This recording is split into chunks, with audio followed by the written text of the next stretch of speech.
Thank you so much for this warm welcome. It's amazing to be here, and I know after 2 long inspirational days, it's my story and a few others that keeps you away from the end of the day.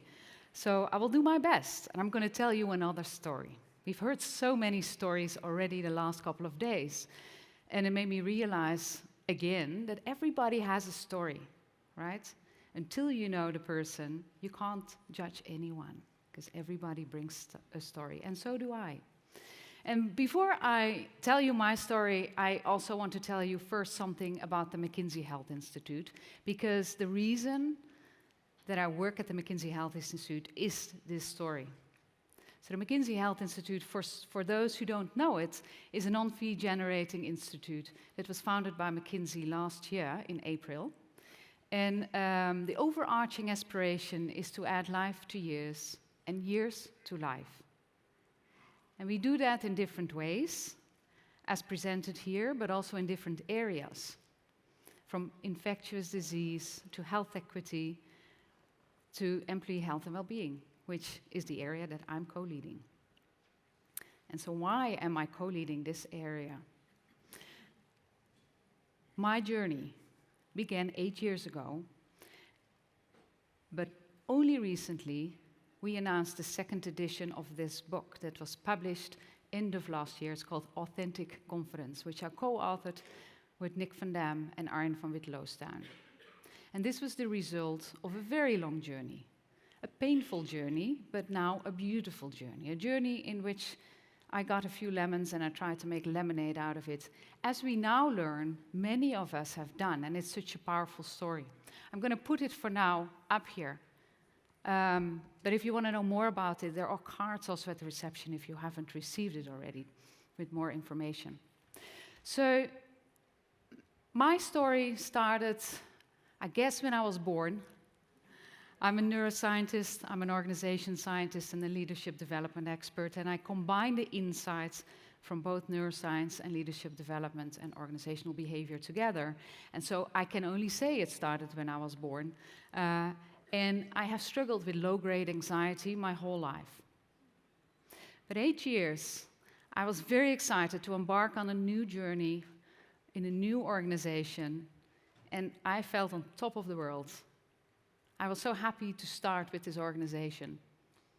And it was already that, halfway through my career, I had done a lot already. I earned my PhD in business and economics, and I was globally leading people, organization, and diagnostics, and now I moved to this new organization as an expert in organization performance. And it was super.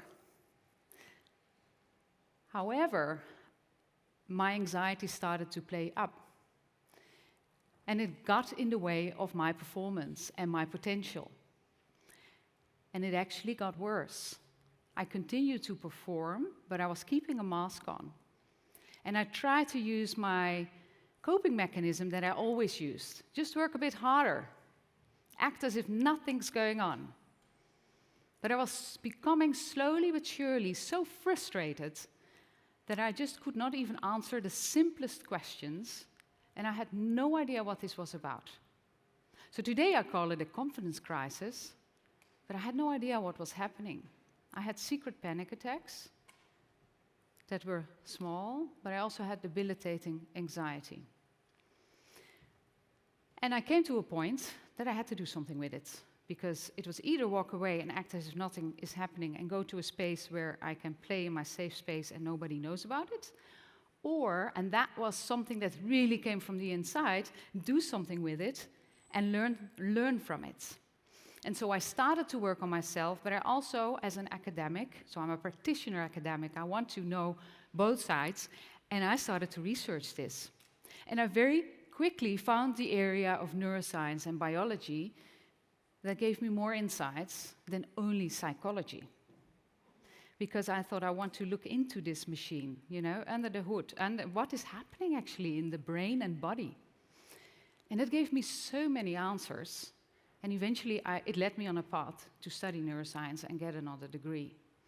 But what I also learned along the way was that when I started to talk about this topic, which was another part of my journey, I had two types of reactions, if I have to box them.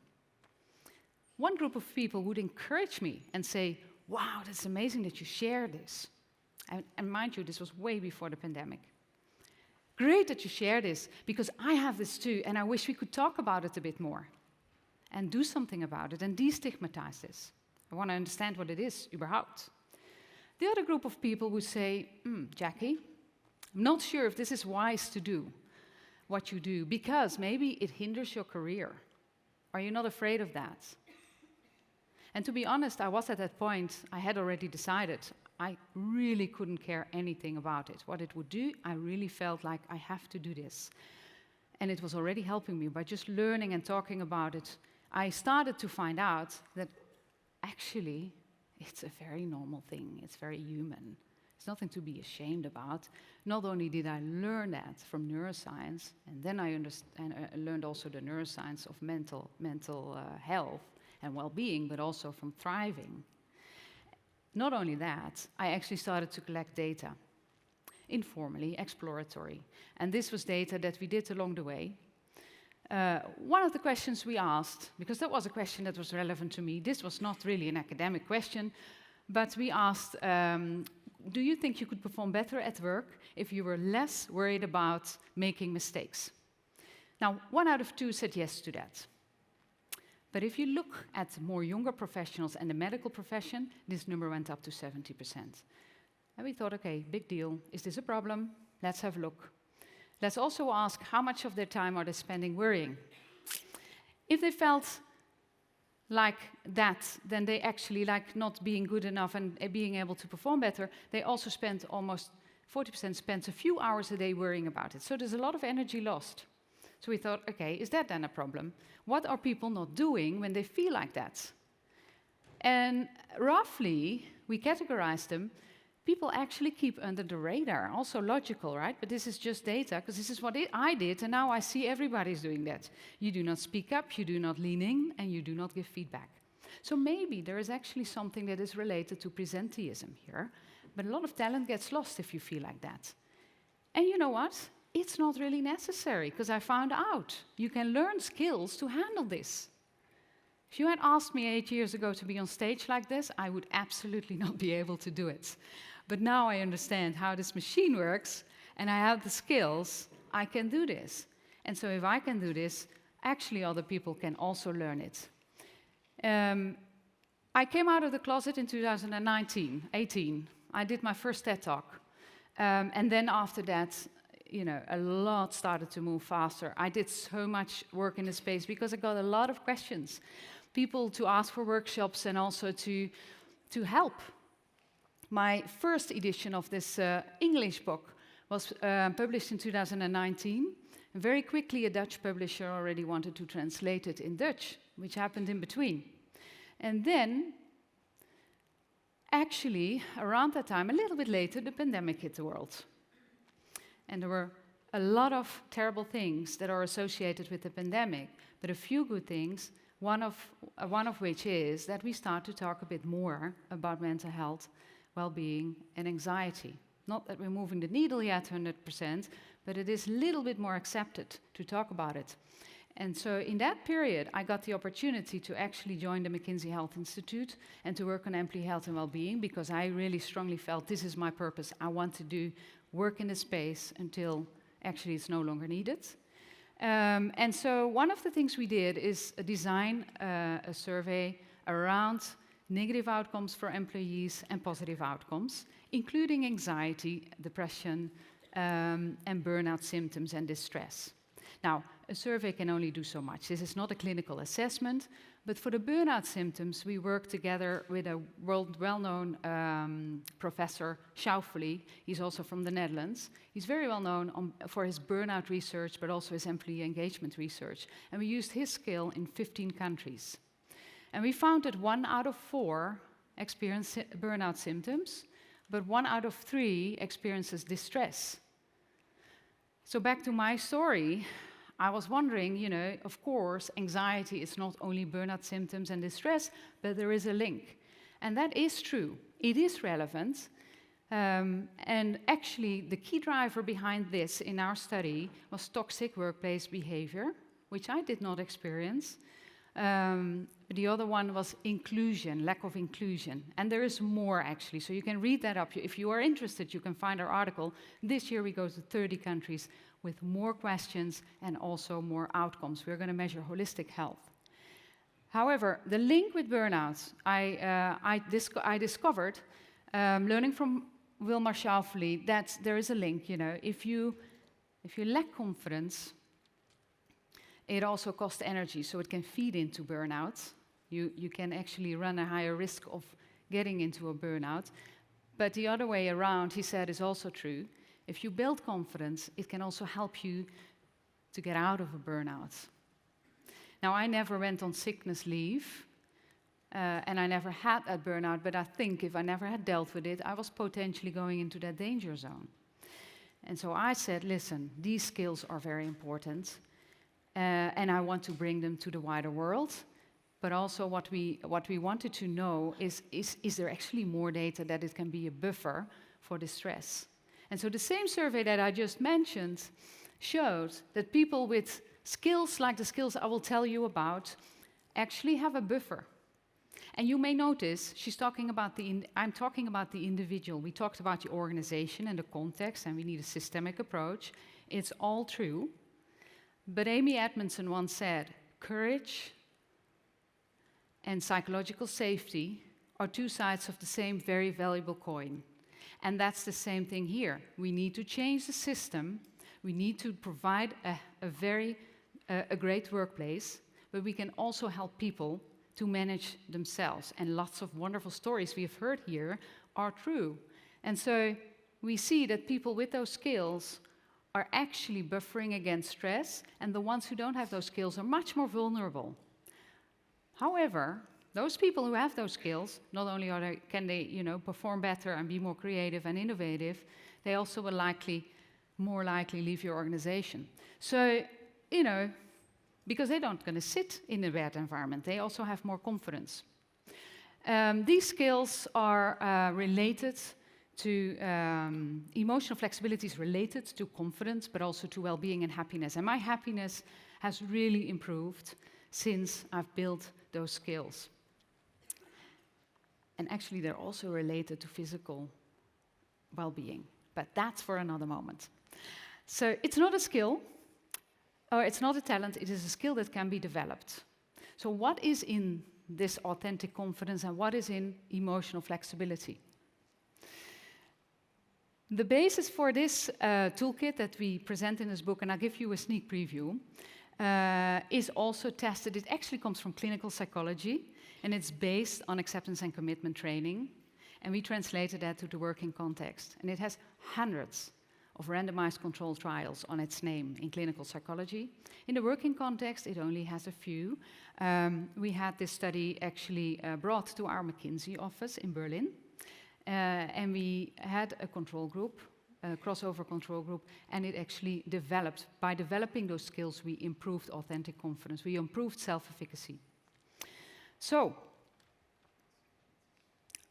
we also brought it to our offices. And I want to emphasize, I forgot to say that I'm talking about authentic confidence. And you may wonder, well, what is that about? This is not about overconfidence. This is actually about learning how to do difficult things even if you have a knot in your stomach. Being comfortable with discomfort.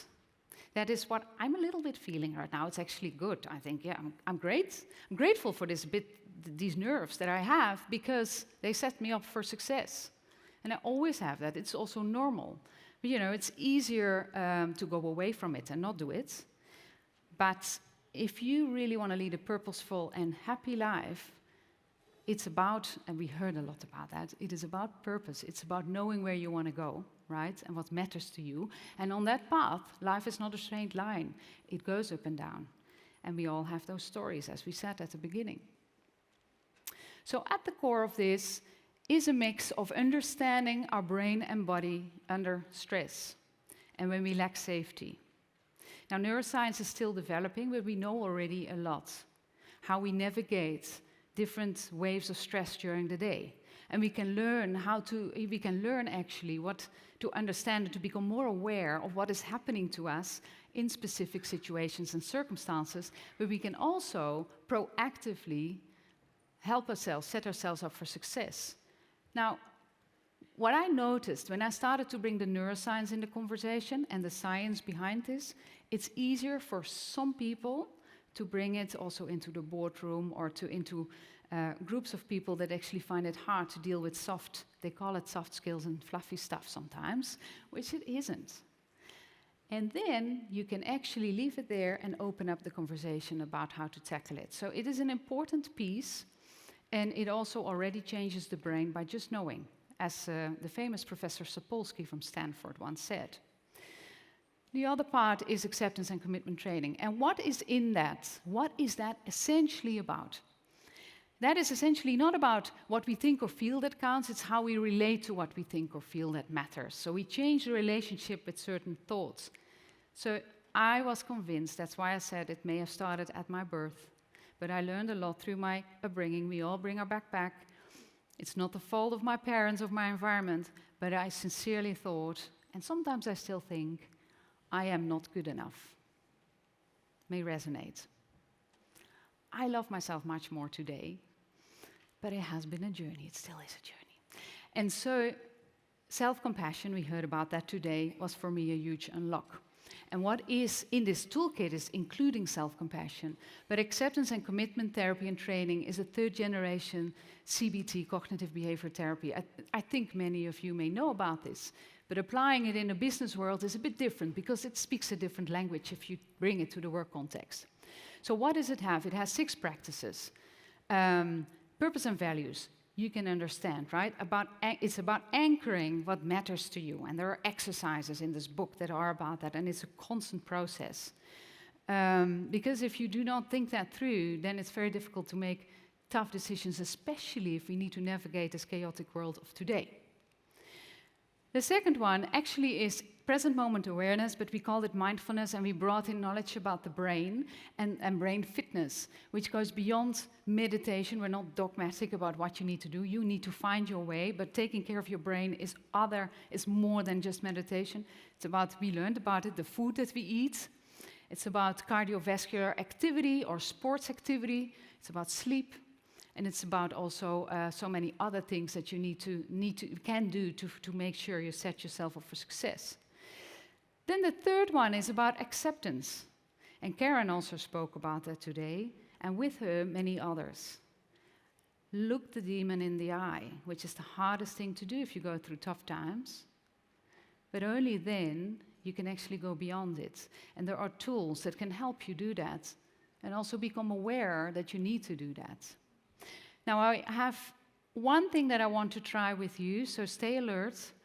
This is a fun one, because I've been very serious. I think I need to make it a little bit more lighter, which is about diffusion.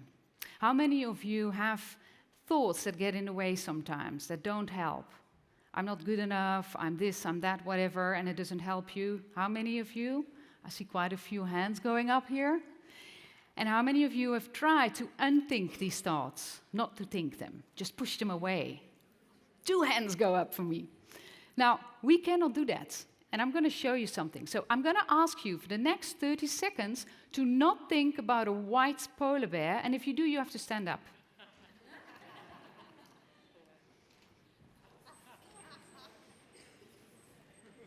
How many seconds are we in? Be honest. Thank you. I know if I wait a few more seconds, thank you, you can sit down. You know, there are a few people that still sit, and I always have people that stay seated. They may have different techniques. They may concentrate on something else. That may work for a little bit. But I once had somebody who said, you know, but I thought about a red car, and I focused on that. The next 10 seconds, he saw a white polar bear in a red car. And what has he done? This is based on relational frame theory. He just made another connection. So more chances to actually think of the freaking polar bear. So that's not working. And diffusion techniques are going to help you actually to maybe give the polar bear a seat next to you. Have your thought with you and still perform. And those are really helpful tools. Self in context is about taking a distance, taking reframing. We heard tools on that. And then we have committed action, because this, if you want to run a marathon, you have a plan. If you want to flex this muscle, you have to create a new lifestyle. And then almost everybody can learn it. So this is super powerful. And having those tools, becoming comfortable with discomfort, unlocks authentic confidence. And it unlocks your relationships, it unlocks happiness, it unlocks your well-being. So in this tool you find lots of tools, but also conversations from practice with senior leaders that we interviewed, because it's important to make it real and get out of the science space. And other than that, I just wanted to show, if you want to know more about the work that we do at McKinsey Health Institute, or another piece of work that I recently published, you can all find it on my website, also on LinkedIn. And the last thing I wanted to say is thank you so much. Also, thank you to Karen for giving a stage to this topic. It's very important to know I'm not talking for myself here. Authentic confidence is essential. All the proceeds of this work go to Save the Children in the Netherlands, of which I'm a supervisory board member. So if you buy the book and you don't like it, at least you have done something good for a good cause. Thank you so much.